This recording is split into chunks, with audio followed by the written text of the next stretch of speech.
Hello, my name's Gillian and I'm from Age Scotland Orkney. Age Scotland Orkney is an independent charity which is based in the Orkney Isles, which are right at the very north of Scotland. We're a charity that delivers services directly to people in their own homes. So we have a domestic service, we have a registered care service where we're registered with the Care Inspectorate and we deliver care at home. We employ a full-time podiatrist, so we run a full podiatry service from our building, which is in the centre of Kirkwall. We have a good day call service where we make daily calls to people in their own home, just as a welfare check to make sure everybody's okay. We have our hub where people living with dementia, unpaid carers, and anybody else can just come along, and the hub runs 6 sessions a week. And we are commissioned by Orkney Islands Council to deliver post-diagnostic support dementia directly to people. The great thing about the post-diagnostic support service is that we actually see people at the time of diagnosis, so nobody falls through. John, over to you. Hi, my name is John Richards. I used to be a housing official with the council here, been in Orkney about 30 years, but I retired at the end of 2011 and was privileged enough to have been elected a local councillor, which I've been since 2012. In about 2015, some of the 21 councillors were asked whether they wished to participate in a new organisation, which was called an Integration Joint Board. And it was an organisation designed to deliver health and social care services, formerly provided separately by the council and the health authority, in a sort of a more seamless fashion. So I joined that organisation and have served with the Integration Joint Board since 2015. And I'm passionate about trying to improve life for people here in these islands. Great stuff. And the IJB is fully integrated in Orkney. We're very fortunate with the members that we have on the Integrated Joint Board. There's no doubt about that. I don't know if you can remember, John, way back, and well, it wasn't as far back as 2015, but 2018, when we first started talking, and you and I started first having conversations about dementia and how we support people in our community in ways in which we can make it a little bit better. And I can remember the very first planning meetings that we had when we were thinking to ourselves, what can we actually do, you know, that's within our gift to make it better for people. And we started having our very first planning meeting was when we were talking about how are we going to host this regional event? Because the Life Changes Trust staff had said to us, you know, we'll come up and we'll help you organise an event where you can invite all the different stakeholders to come along to the event. And you chaired that event, John, if you remember, yourself and Susan Kirkbride, who's a local minister, chaired that. And it was a great sessions, weren't they? The whole thing was terrific. And what was your recollection of that time? I'd met you through the Integration Joint Board, Gillian, and you invited me to chair a little local steering group. And I thought, I'm probably the least knowledgeable person about dementia in Orkney. You've chosen the least knowledgeable individual. That's not true. But I was made to feel extremely welcome. As a housing official, I understood about modifying houses to suit people's particular circumstances. So if somebody couldn't get in and out the bath, you know, a level access shower was going to make their life better. But what I didn't know about was mental incapacity, mental ill health, dementia, things like that. So it was an opportunity for me to learn. And I was shocked at the extent of this particular issue here locally and nationally. And I was so impressed with the services that we had available. And so it was a real joy and a privilege to be invited along with Sue to host that fantastic conference. Yeah. Brilliant. At the time, I think, before we actually started to raise awareness about dementia, people didn't really talk about it, did they? It was a kind of thing that was talked about behind closed doors, whereas now people are actually saying, you know, can I have help to do this? Or businesses are saying, can you come and help me? Because we need to support people better when they come into the shop or whatever it may be. So I think that those first stages of the approach that the Life Changes Trust had was really positive for us, because it was like a hand-holding exercise from the very beginning, because we were all learning. Yeah. And when you're coming up against, you know, ways in which things have been done for a long period of time, change is quite hard for both officials and professionals and the people living with dementia and unpaid carers and their families. So it was a big change for us in the very beginning. But I think we were knocking on an open door, though, weren't we? We were pushing against an open door because people were recognising we had to do something. Yeah, I mean, I'd been, as a housing official, I'd been to Stirling University and places like that, where they were talking about, I mean, they're world leaders in the design of accommodation to suit people with, particularly with dementia, and simple changes that could make life so much easier for people.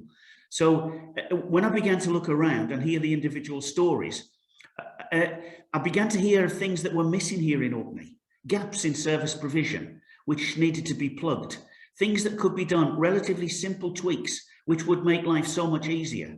And I imagined how it would be if my wife and I went along to the hospital and the hospital then diagnosed one of us as having dementia. Where would I turn for help? How would I find out about it? I would need to do more than just go on the internet. I would want to talk to people that were expert in this field that could reassure me that, you know, that there was a future. Yeah. And when I came along to Age Scotland Orkney in Victoria Street, in the heart of our town, I found a centre that was doing precisely that.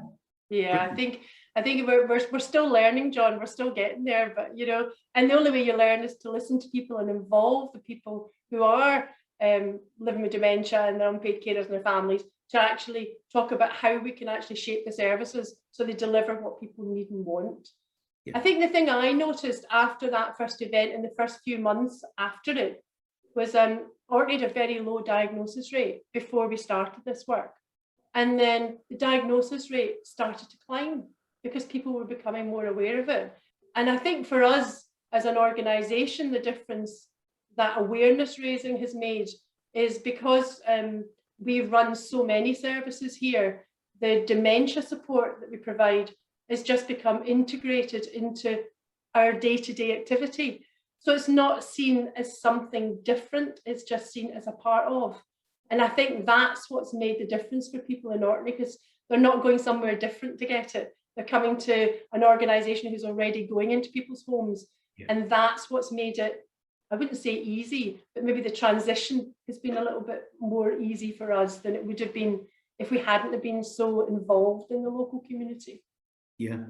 I think moving on from those initial events that we had and different, you know, things that we organised, was we then had to work with the Integrated Joint Board about how we could actually make this as a strategy moving forward. And do you remember when we presented the Dementia Orkney strategy? That was the strategy. It was a 5-year strategy. It was really big, really bold, but it was totally informed from a grassroots perspective, wasn't it? In the conference, and the event was all about it. It was in there because the people identified at the conference what was important to them. And I'd be really interested if you could just we could just talk about what it was like for you as a member of the IJB getting that strategy, and the other members of the IJB, what they said. Well, just before that, at the conference, there was a video session to become a dementia friend, and I attended along with pupils from Strongness Academy. And what an eye-opener for me that brief event was. You know, it showed people beginning to be afflicted by dementia.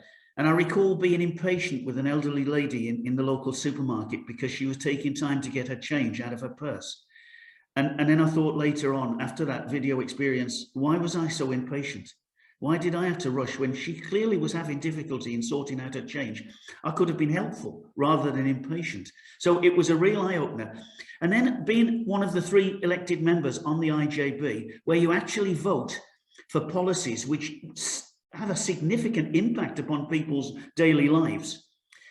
This experience I had of the various events, of the conference, of speaking with yourself and others, and people with dementia and their loved ones, speaking to them too, I think it made me a better policymaker within the Integration Joint Board. And we've seen many, many strategies. Every year there are dozens of strategies we see, and they're often 200 pages and they're very complicated. And it was really a breath of fresh air to see the dementia strategy. It was readable, it was succinct, it was brief. I understood it. There weren't any huge words in that I had to say, excuse me, what does this mean? Without exception, everybody on the IJB said this is exactly what is needed. So it was a superb strategy. and compliment you on it. And it certainly helps the work of the integration board and all those involved in that to deliver better services. Yeah.